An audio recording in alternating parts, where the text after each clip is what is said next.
Daron Payne isn't just impressing his coaches, he's influencing his teammates. But Coach Darryl Tap says that isn't that fact that is different this season. That and more right now on Locked On Commanders.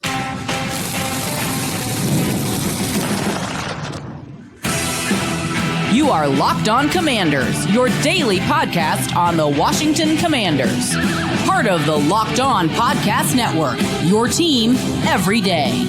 And welcome into Locked On Commanders, where we watch the film, break down the data, and call it like we see it. I am your host, David Harrison. This is your daily podcast covering the Washington Commanders, part of the Locked On Podcast Network, your team every day. Not only am I here with you 5 days a week, but I'm also covering your Commanders for Sports Illustrated's CommanderGameDay.com and WUSA9.com. I want to thank you for making Locked On Commanders your first listen or view today. And whether you're an everydayer or just checking us out this time, I appreciate you for coming through all the same. To those everydayers, though, who do come through every single day for every single episode, a special thank you to you, as always, for doing so. And if you haven't already, please make sure you are subscribed for free on YouTube or wherever you're listening to today's episode. Of course, if this is your first time finding the show, I'm glad you're here. Thanks for giving it a try. Hopefully you like what you hear and you come back again soon. Coming up on today's episode, why non-contact OTAs are still helping the Commanders build a physical identity, what the bigger, bulkier defensive front tells us about their new approach, and how Daron Payne's evolution as a leader is changing the tone of this team from the inside out. Today's episode is brought to you by Monarch Money. Take control of your finances with Monarch Money. Use the code LOCKEDONNFL at monarchmoney.com for 50% off your first year. So starting it off, our second episode of the second practice from the OTAs that we got to watch. We had a lot of stuff to unpack from our second time watching OTAs here before we get to the mandatory minicamp next week. So I want to do a second episode to kind of hit some of these other major points. Now, obviously, the defense took a big focal point in the second practice because we got to talk to Joe Whitt Jr. The first practice, we talked to Cliff Kingsbury, so the offense took center stage. This time it was the defense. But the big storyline so you have the defense as a whole, but within the defense, you've also got this comment about Daron Payne from Joe Whitt Jr. that we did talk about on our last episode. We played the clip from the defensive coordinator. So if you missed that one, you can go back to that episode and hear the clip from Joe Whitt Jr. talking about Daron Payne and how the biggest way we're seeing Payne grow this offseason so far is in his approach to leadership. As Payne steps out into the spotlight more than he ever has before, he could go from on the chopping block to on the front line from a leadership perspective, right? So Coach Whitt talked about Daron looking really good, quote unquote, intentful, quote unquote, said that he was the most impressive player to Joe Whitt Jr. so far in the early part of this offseason program. And that actually Joe shared a story where he actually got in trouble for going a little bit too hard at the request of the defensive coordinator, which is kind of an example of what Daron Payne has been doing since the team restarted their offseason program, leading by example, but also embracing a bigger role as a leader this year. And you'll remember from our previous conversations, everydayers, I've always told you, I'm always going to stand by this. Leading by example is the floor that a leader can do. Like the leader, if you're going to be a leader in an organization, leading by example is the no-duh bare minimum part that you have to do. If you're going to be a true effective leader that is elevating his organization or her organization, if you're not on a football roster, then you've got to do more than that. This year, Daron Payne does seem to be doing that, just more than the leading by example, I should say.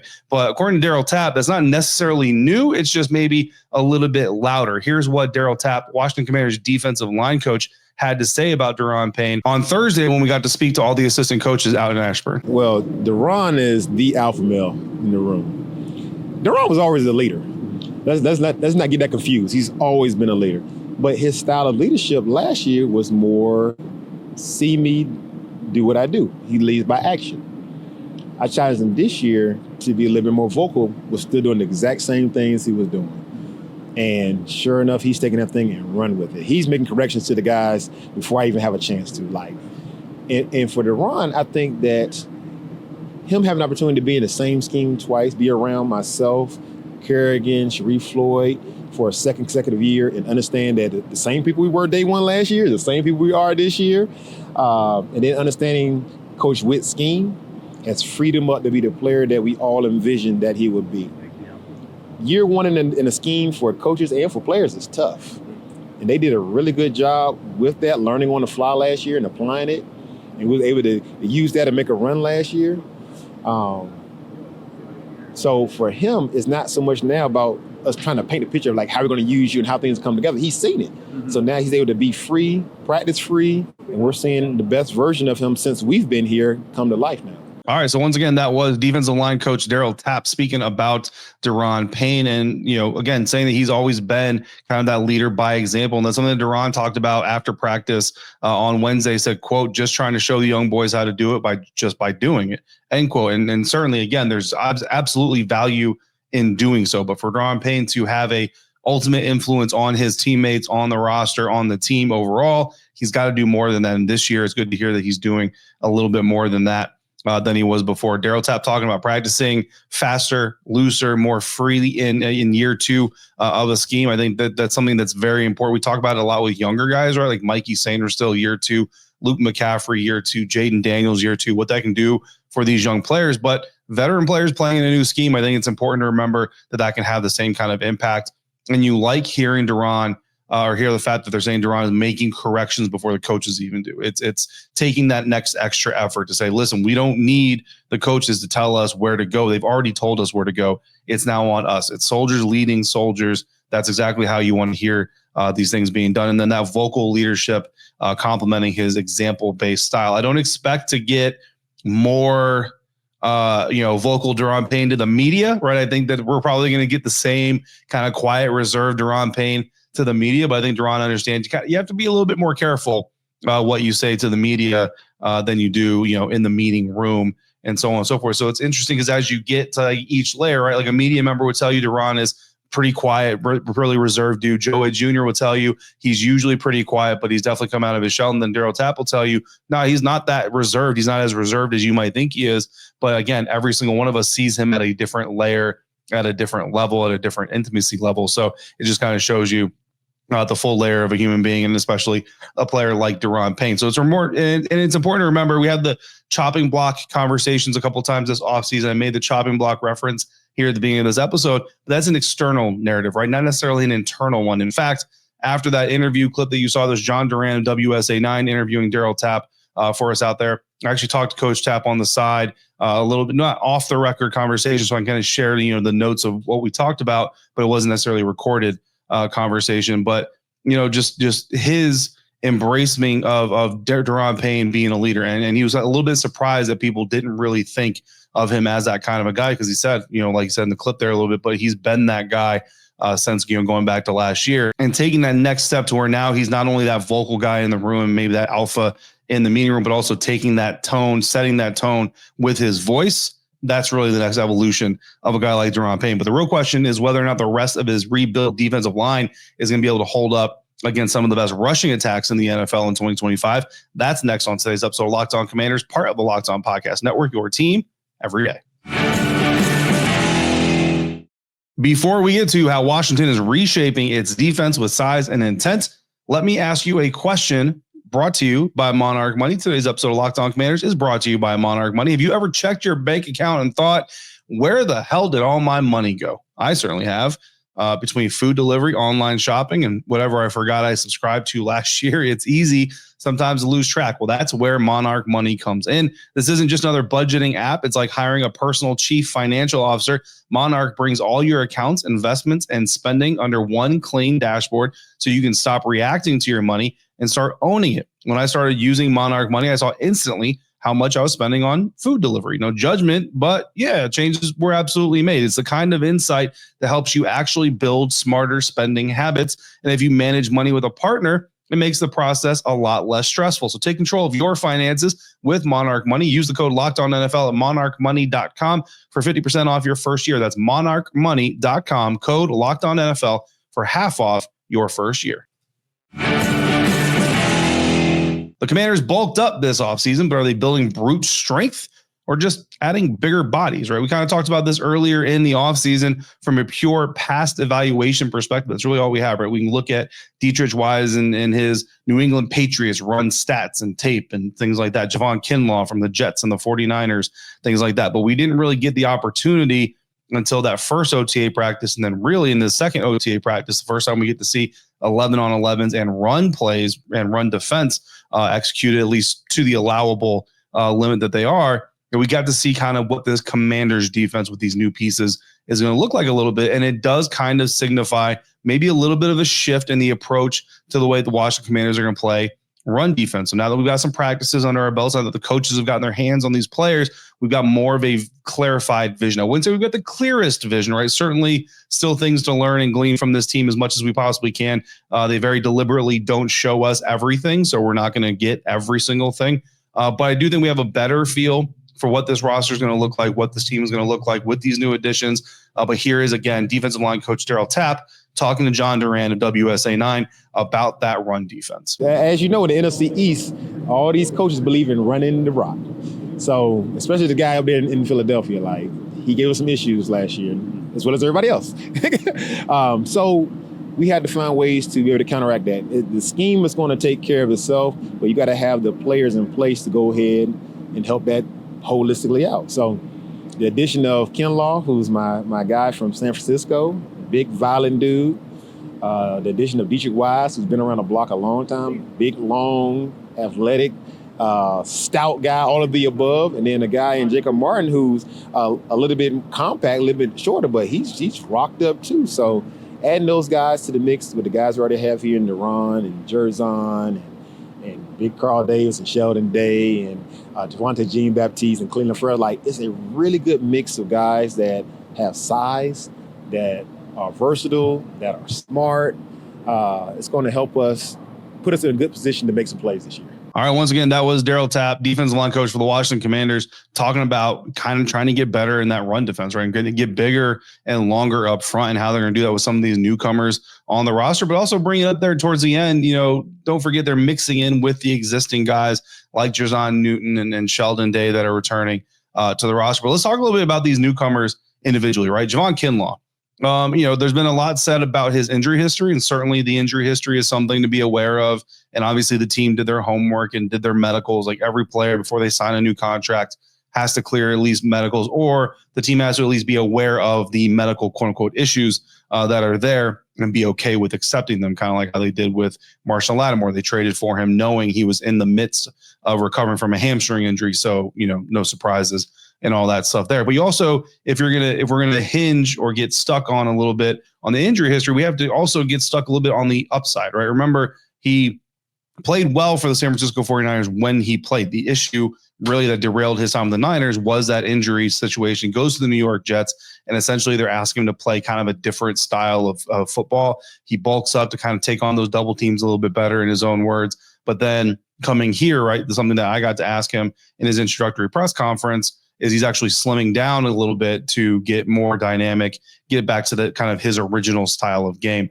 So you're not, you turn on the Jets, Javon Kinlaw, you're not really getting that guy, but you're also not really getting the San Francisco 49ers, Javon Kinlaw, because he's going to be a little bit bigger, not quite as big as he was in New York, but a little bit bigger than San Francisco. And also you've got years and years of experience and all these things, right? So it's really hard to put your thumb on what Javon Kinlaw is going to look like. But what you do know is that they plan on using his versatility, right? We heard Joe Whitt Jr. talk about it. You hear Darryl Tap talk about versatility, 6 tech to 3 tech, all these things, freedom within the scheme. And Darryl Tap said it very clearly. Kinlaw is a, quote, big, violent dude. And that is the style of player that the Washington Commanders love to have on their roster. Then you go to Deatrich Wise Jr., the veteran coming over from the New England Patriots, Super Bowl champion. He's seen what it looks like to win, knows what it is to win, knows what it is to go through high expectation seasons and all these things. A veteran presence, length, run discipline, relationship with Daryl Tap is already, going really well. Tap, again, said big, long, athletic, stout, all of the above. That's, Daryl Tap's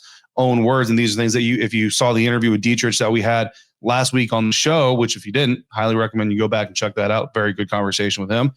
Those are some of the things that he says as well that he plans on bringing to the team in 2025. And then Jacob Martin, he's a guy that a lot of us have had questions on. Like, is he going to be kind of that Dante Fowler replacement 1-for-1? I've kind of said I think that their games are a little bit different. He's definitely better against the run, but I feel like he's also got enough of a little bit of a bend as an outside linebacker. I think you're going to see a little bit of that. You're going to see him standing up, but you're also going to see him a little bit wide-9, hand in the dirt, all those types of things. I think he could be a little bit of an underrated addition to this team, and we'll see what role he really fully fits into. But you hear Daryl Tap there say he also has a potential fit as a run defender. So it's not just necessarily a pass rush specialist. Now, again, if that's where he proves most, fruit bearing, and the other guys prove most fruit bearing in run defense and all these things. You could see that just kind of happen naturally, but the potential for Jacob Martin to contribute as a run defender is clearly there, according to Coach Tapp. And then, bringing back Carl Davis, another year for Javonte Jean-Baptiste. We talked about Andre Jones Jr. being bigger. We talked about Clelin Ferrell potentially looking bigger, things like that. So a lot of things, even with some of the players coming back, Jer'Zhan Newton getting the opportunity to go through a camp healthy, go through this offseason workout program healthy, use the year of education that he got last year in the National Football League. Like, even though there's some names that are familiar on top of the names that are new, this defensive front really is going to look a lot different, I think, in 2025 than what we saw in 2024, which is important because you also heard Coach Tapp. This is one of the reasons Coach Tapp is one of my favorites, if not my favorite assistant coach on this team. A very honest man, very honest broker, is going to tell you how it is. And NFC East specifically, but look, this defense is going to face some run-focused teams. The Green Bay Packers like to run the ball. The Las Vegas Raiders like to run the ball, especially with Ashton Genty. They're going to want to run the ball. The Dallas Cowboys have leaned back into the run game a little bit. I don't think they're going to be like a run-first team, but they're going to run more, I think, than they have in the last couple of years. The Minnesota Vikings like to run the ball, right? Like, just looking at these opponents, the Detroit Lions want to do it. The Eagles, obviously, duh. But 229 yards rushing allowed in the NFC Championship game against Philadelphia Eagles. Not the only reason the Commanders lost. Certainly their own turnovers and mistakes and outside the run defense didn't help matters, right? But 229 yards rushing allowed in the NFC Championship game is a very big number, and a number that you never want to hit again if you're that defense. So emphasizing that run-first mentality, and not just the NFC East, but some of these teams that the Commanders are going to face, it's really important that this run defense gets better in 2025, or else it's going to be a very long season for the Washington Commanders defense. Now, scheme is important, and shifting that scheme, right? So there does appear to be a shift in how they're going to run defend the defense, but the personnel also has to execute, right? So at the end of the day, you have to make sure you have the right personnel. Like, even if the best design is going to break down if your 3-tech gets pushed off the ball. And unfortunately, we saw that happen more than a few times last year. The A-gap, B-gap defenders and all that stuff would just get shoved right out the way, and guys would have, plenty of room to go up through. So Joe Whitt Jr. said earlier this week, quote, "We're going to be bigger versus 12 personnel, 13, and we're going to get real big with them," end quote. So again, size absolutely is going to matter in this context. Last year, a lot of intent was on penetrating early up front and cleaning up the chaos that came after it with the second and third level defenders. Feels like this year is going to be more about controlling the gaps, point of attack with strength, and then penetrating where the offense is trying to go, which also explains possibly why you see guys, like I said, Andre Jones Jr. getting bigger this offseason in hopes of satisfying and filling a role on that defensive line and what it's looking to accomplish this year. Also, Clelin Ferrell looking a little bit bigger, getting back a little bit to his run-stopping roots, edge-setting roots. I go back to when he came out of Clemson, and just from what I remember, him was never really considered this like elite pass rushing prospect. Was more of a run edge setter, things like that. But the Raiders wanted him to get there. I think if you allow him to kind of just be great at what he's great at, then I think you can get a much better Clelin Ferrell. And look, not for nothing, but in the 11-on-11s, he actually did look pretty quick. He got some pressure on Jaden on a couple of reps. So the Commanders added size and physicality, and that could be the key to holding the line this season. But none of it matters if the foundation of the team isn't set right now, before the pads even come on. That's next, coming up on today's episode of Locked On Commanders, part of the Locked On Podcast Network, your team every day.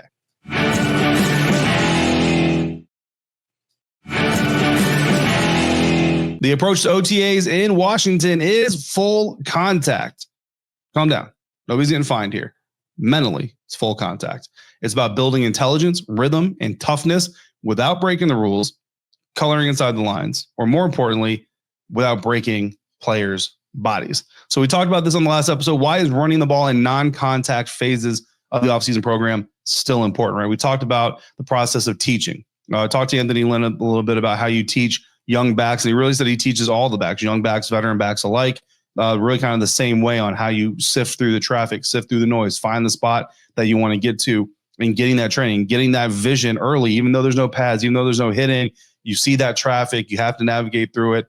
Just get them going through that as early as possible. Getting the mental reps for fits on run defense, getting mental reps for the landmarks, getting to your landmark, targeting on both sides of the ball, doing all those things very, very important at this time of year and how you do it, right? You hear Dan Quinn talk a lot about how we get down. This is the time where these new guys, these rookies and the veterans that are joining the team get shown this is, quote unquote, how we get down. If you're a Washington Commander, you build that physical identity with intensity, with intention, with urgency before the pads come on.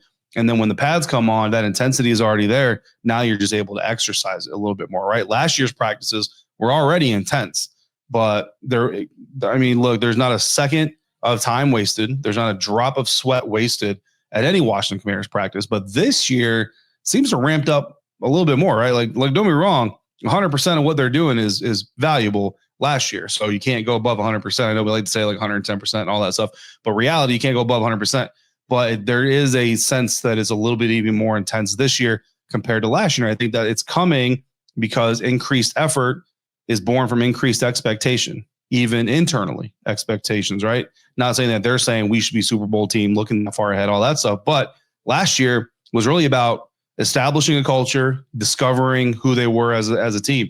This year is about driving that culture forward and imposing who they are as a team onto one another, but also onto your future opponents. So from Daron Payne stepping into the spotlight to a revamped defensive front with something to prove, the Commanders aren't just working, they're working with a purpose. That's going to do it for today's episode of Locked On Commanders and our second practice OTAs, our observations from that, all leading into next week's mandatory minicamp. Coming up on Locked On Commanders, our top 10 players on the 2025 roster as we prepare for the unveiling of the Locked On NFL top 100 players later this summer. And we've got mandatory minicamp to discuss. All that coming up next week. Our weekly mailbag will come after the minicamp. In the meantime, if you got questions or comments, you can text them directly to me by becoming a Locked On Commanders insider at joinsubtext.com/LockedOnCommanders. You're also going to get text messages from me during press conferences, practices, as service allows. Ironically, with all the communications buildings in Ashburn, don't get great service right there at the practice field. So it's a little bit hit and miss on whether or not I'm going to be able to send a lot of texts during practice. For your next listen, check out the Locked On NFL Scouting Podcast with Kyle Krabs and Joe Marino. As training camps get closer, they're going to help you stay the most informed NFL fans around. So check out Locked On NFL Scouting on YouTube or wherever you're getting this podcast. Thanks, as always, for making Locked On Commanders your first listen of the day. To all the everydayers, I see you, I appreciate you, and I thank you. Until next time, stay safe, be good to each other. We'll talk again soon right here on Locked On Commanders, part of the Locked On Podcast Network, your team every day.